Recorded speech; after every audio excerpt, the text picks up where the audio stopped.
What is the first thing that comes to your mind when you think about America?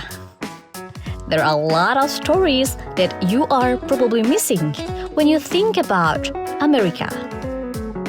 Yet, despite all the difference between Indonesia and America, both countries are working together in preparing the future through education.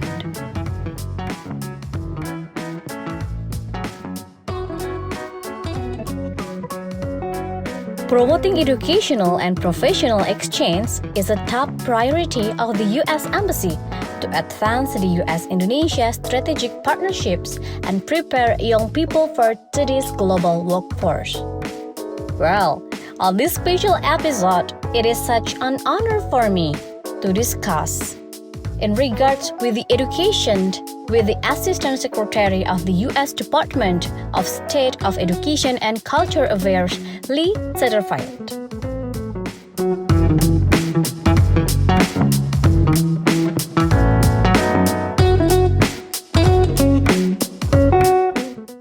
Education is a fundamental driver for the development of the country. It is also play a strategic role in increasing the economic growth of the country post-COVID-19 pandemics that hit the world. Therefore, the U.S. government tried to support the education and cultures in Indonesia to provide a financial and technical support.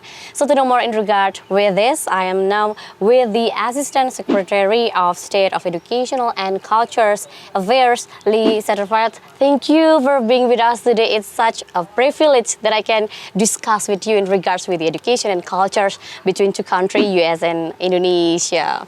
Yes, thank you so much for having me. Yes, honorable guest, thank you for your time. Anyway, could you explain in a brief what is the highlight of the bilateral meetings between Indonesia and U.S. Yesterday? Thank you. First of all, I want to say congratulations to Indonesia for the presidency of the G20. And it's been a wonderful collaborative meeting of the Culture Ministerial. And Indonesia has done such a wonderful job so far throughout the year, bringing all the G20 countries together to discuss important topics. And it's shown that Indonesia is on the world stage, and we've seen that over and over in the meetings and the discussions. I think the highlight outside of the actual ministerial was my meeting with Minister Nadiem. Yes. Your Minister of Education, Culture, Research, and Technology.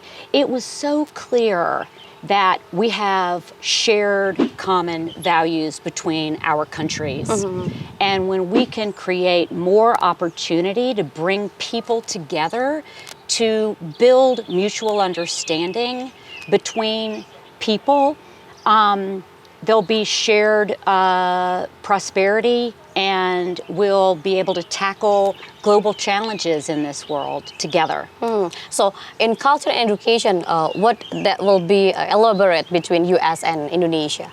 So one of the things that I'm really proud of that we accomplished during my visit is we signed the Fulbright MOU, yes. Which is actually, it's the 70th year anniversary of the Fulbright program, but we renewed our commitment between our two countries to expand our international education opportunities for people from Indonesia and people in the United States. And the Fulbright program is one of our most prestigious scholarship programs. It's for scholars, students, and teachers. And thousands of Indonesians have come to the United States on international education programs, and also Americans to Indonesia to learn from one another, to study side by side, to tackle important global issues.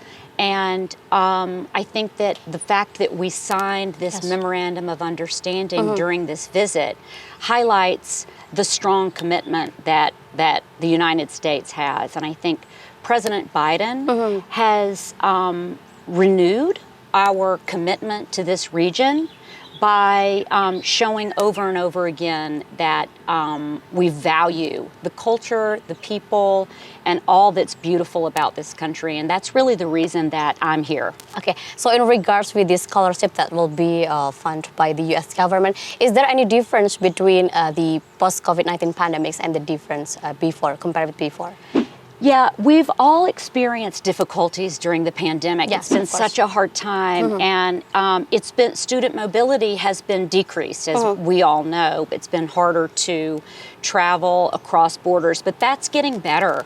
And in fact, the United States is prioritizing student visas. Yes. So we're allowing for faster processing for people that want to come and study in the United States, and we want to send a signal to all people in Indonesia that we want you to come and study in the United States, Wow, and that we're open it's for amazing. business, and we're doing all that we can to make that process smooth coming out of the pandemic. Wow, it's so amazing. And you. despite the Fulbright scholarships, is there any support from the U.S. government in regards with the education and culture for Indonesia? Yes, absolutely. In fact, I mentioned the support that President Biden and our Secretary of State, Antony Blinken, have given to the region.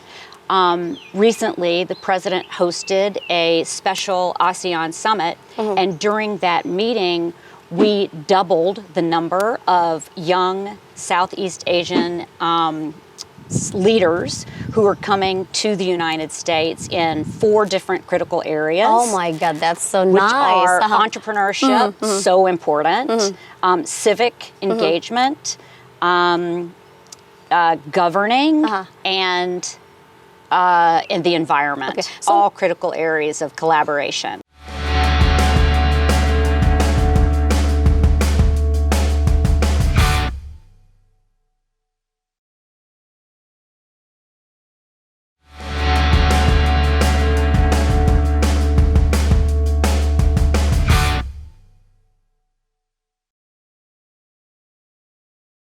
Okay, so what is the difference between that with this Fulbright The scholarship? Fulbright. So they're different in that Fulbright is more education focused. Yes, where you can continue to get a degree, whether it's your undergraduate or a PhD or a doctorate, or you can teach English as a Yes. teacher.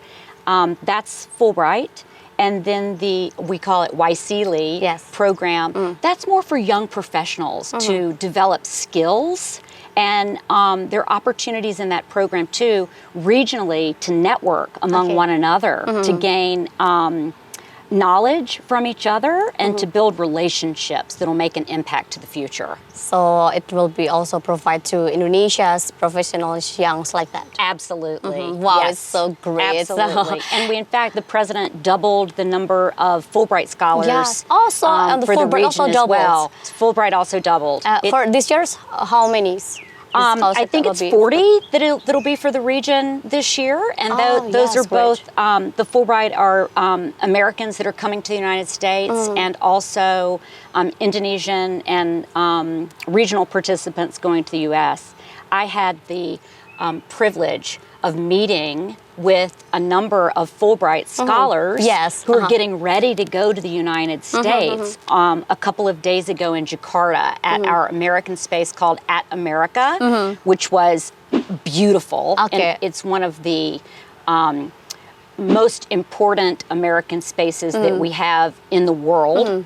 And I met with Fulbright scholars who are getting ready to leave for the United States, and the projects that they're working on were just Yes. so impressive. How do you One- see the projects and the Indonesian students? Oh my goodness. One was a woman who's going to do more study and increase financial literacy Yes. for women. So bringing women into the economic realm, and Yes. having the ability to spread the importance of why women should take control of their own finances, and why that's such an critical point. One scholar was working on technology and cancer research. I mean, when I heard these personal stories from the Fulbrighters and what they wanted to do to advance their projects, I felt so good. So you impressed with the I was students? so impressed with the students from many of them. Most of them were from Indonesia, but they were from all over the ASEAN countries. But I mean, I was proud of the United States partnership and the strong support that we're showing, but just impressed with the people here. Yeah, so the U.S. government also support the women equalities in education sectors. Yes. Well, in Indonesia, especially right now, women also could take part directly to increase the small medium enterprises as its drivers for the economic growth in Indonesia. Fantastic. Anyway, I Right. saw your posted in Twitter lately. You seems look very nice and very welcomed in Borobudur yesterday. Yes. Yes. What's your opinion about the Indonesian cultures anyway? Oh my goodness. First of all, I watched the sunset Yes. at Borodora this morning. The sunrise. I was overwhelmed. It's such a beautiful location, and it was just, you could feel it. In addition to see it was magical. It was magical. And I had an opportunity to go into the village locally and meet with people who were allowing us, the participants in the G20, to taste local, sample local snacks. And how do you feel about that? Delicious. Oh my God, so Everything you was like it? delicious. I tried everything. So you And enjoy your here in Indonesia? I loved it. It's beautiful. Indonesia is beautiful. And the people are welcoming and lovely. I've been deeply impacted by my visit here, and will have this memory for forever. Wow. Previously, we discussed in regards with the educational programs between the U.S. and Indonesia. For the culture program, do it any like collaboration possibility in the future between U.S. and Indonesia and cultures? Absolutely. So We can you wanna do describe more? We want Yes. to do more. In fact, the minister and I discussed opportunities for continued partnership in the future. Yes. Education is obviously a gateway, and that's an important tool to bring our people together, but also sharing culture and respecting and protecting one another's culture is about identity. That's really what culture is all about. And if we can find ways to collaborate through either the arts or protection and preservation of cultural heritage, either with an archaeological site, Yes. or even food, which we're going to experience today, and music. These are all aspects of culture that should be protected and preserved and cherished. So what do you expect in the future, especially for the educational and culture programs in Indonesia? Well, I look forward to coming up with creative ways that we can do more in the arts, with museums, to collaborate through students, scholars. I can't wait to. Are you joining us for lunch today? Yes, of Oh, course. good. Okay, so we can do. we're going to see some of the artists who've participated in programs in the United States through dance, theater, puppetry. Yes, It's all part of the magic. And also the gamelan music also provide here. Yes. Yes. Well, thank you so much for the time, Miss. It's such an honorable guest for today. Thank you.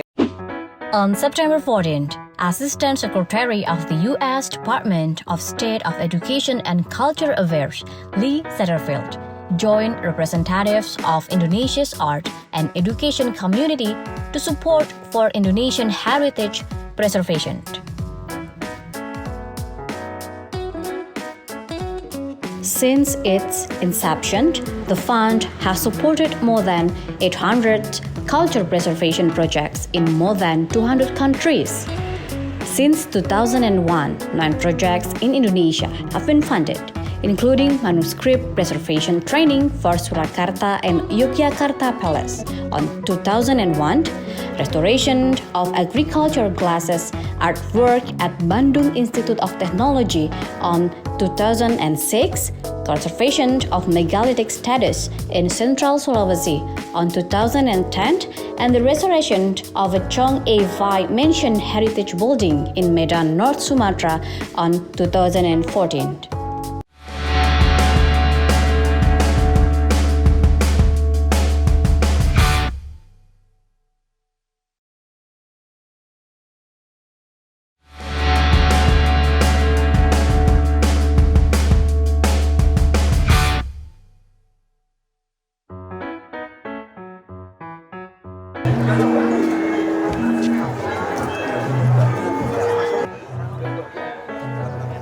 As the country with works of art and culture, Indonesia is no exception in terms of the traditional culture heritage. It has indeed amazing potential in which still seems to be hidden and not used optimally. And traditional food is an identity becoming the important part.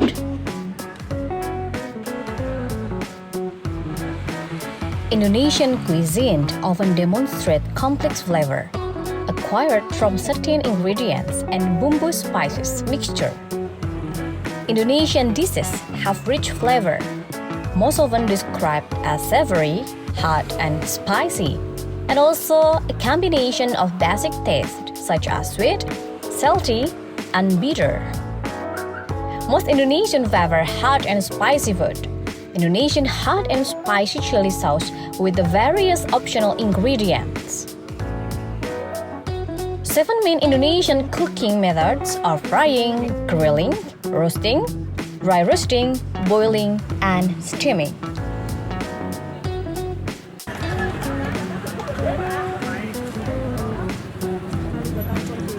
Indonesia boasts more than 1,000 trips with their own unique recipe. Many are being forgotten due to mass food production and a reliance and oral tradition to pass down recipe from generation to generation. Thing we can do is preserving Indonesia's culinary heritage and traditional practices, are documenting recipe, conserving the culinary practice and traditional that underpin Indonesia's diverse culture identities. The project also seeks to empower local women business owners and highlight the link between local food tradition and sustainable agriculture practice.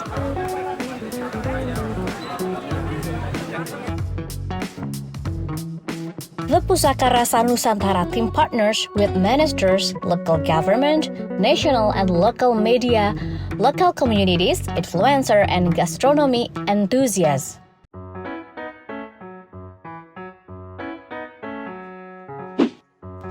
The new Penjaga Rasa community is a place where guardians of the traditional recipe can share their stories and challenge. Pusaka Rasa Nusantara's research has thus far led the team across the archipelago with trips Yogyakarta, Padang, and other locations for upcoming trips include Sumba, Kalimantan, and Belitung.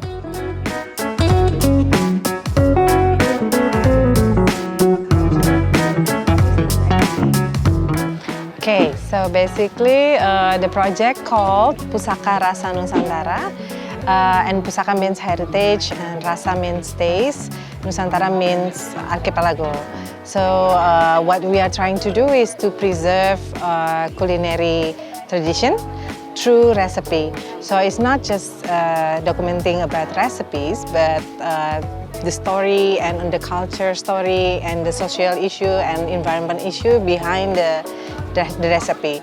So I think years back, when we do our own research, we have many experience when mothers in village or even people from village, they will say that, oh, my mom or my grandma used to cook this and that, but when we ask about the recipe, they no longer have it because the mother has passed away or the grandma has passed away. So I think from that experience, we have a growing concern that we know we are losing recipes every day when the owners of recipe passing by. So I think from that concern, and then when there's opportunity of coming from the US Embassy through the Grand Ambassador Fund for Cultural Preservation, then we try to send a proposal because of that our concern, and surprisingly we have very supported by the US Embassy, and when our proposal sent back to Washington, Few months later on, we are announced the decision that Pusaka Rasa is one of the projects that will be supported.